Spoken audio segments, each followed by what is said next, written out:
ও ছাগল পাগল তো কোরআন বোঝে না, পড়ে না, করে ডাহাতির মতো। বেটা 1971 সালে আমি কিছু ভুল করেছি। যারা নাস্তিক ছিল, আমারও ক্ষমতা, তখন ইউনিভার্সিটির শিক্ষক আসিফ নজরুল তখন ক্লাস 7 এর ছাত্র, ওর চাচাতো ভাই আমার ছাত্র। আমি তখন আইন বিভাগের ডিন ছিলাম পূর্ব পাকিস্তানের সময়। সেই মাল 97 বছর 9 মাস 19 দিন আজ আমার বয়স। এ তো বেকায়দা মাল, এক পাতা জানে না লেখাপড়া। সম্মানিত সভাপতি, বেগারে উলামায়ে কেরাম, সুদী সভা, আসসালামু আলাইকুম ওয়া রাহমাতুল্লাহ। আজ তাফসীরুল কোরআন মাহফিল।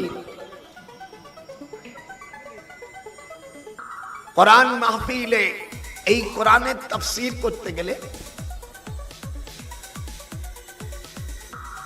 কোরআন তাফসীর মাহফিলে এই কোরআন তাফসীর কে করবেন? আল্লামা জালালউদ্দিন সুয়ুতী পৃথিবীর সকল মুফাসসির کرام বলেছে কমপক্ষে হলেও 15টা ইলম জানতে হবে। 15টা ইলম না হলে কোন রকম কোরআনের তাফসীর সে করতে পারবে না। সেই 15টা জিনিস কি? দেশ এবং প্রবাসী উলামা হযরত যারা কোরআন পিপাসু, কোরআন বুঝেন, ইলমে লগাত, ইলমে নাহু, ইলমে সরফ, ইলমুল ইশতিকাক, ইলমুল মানি, ইলমুল বায়ান, ইলমুল বদি, ইলমুল কিরাত, উসুল হাদিস, নাসিখ, মানসুখ, তারিখ ও ইলমুল মাওয়াহিব। এই 15টা ইলম ছাড়া, এই 15টা ইলম ছাড়া কোরআনের তাফসীর করা যায় না।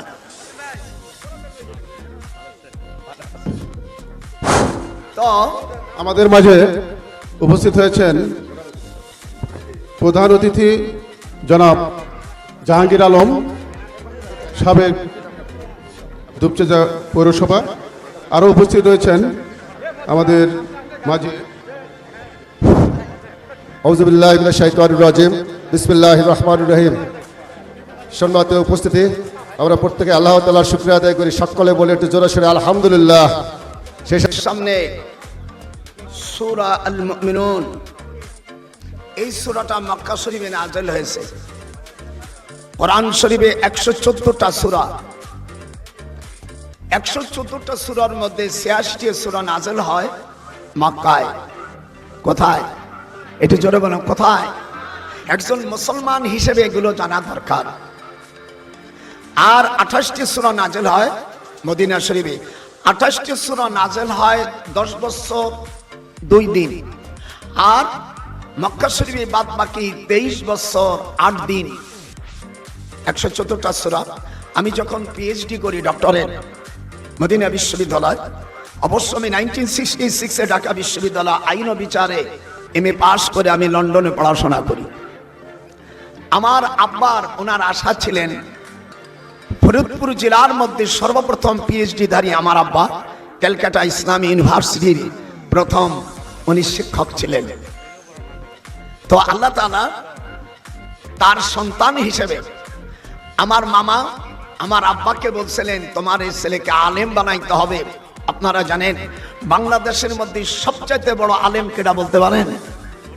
মাওলানা শামসুল হক ফরিদপুর রহমাতুল্লাহ আলাইহি। হাত উঠান। কেডা? আমার আপন ছোট মামা। তা আমাকে আমার মামা দারুল উলুম দেওবন্দে মাদ্রাসায় ভর্তি করে দেন। পৃথিবীর সবচেয়ে বড় মাদ্রাসা। আমি মদিনায় পড়েছি, মিশরে পড়েছি, আমি আজহারি লিখি না। আমি দেওবন্দে পড়েছি, আমি কাসেমিও লিখি না। আমি মদিনায় পড়েছি, পড়াইছি শিক্ষক।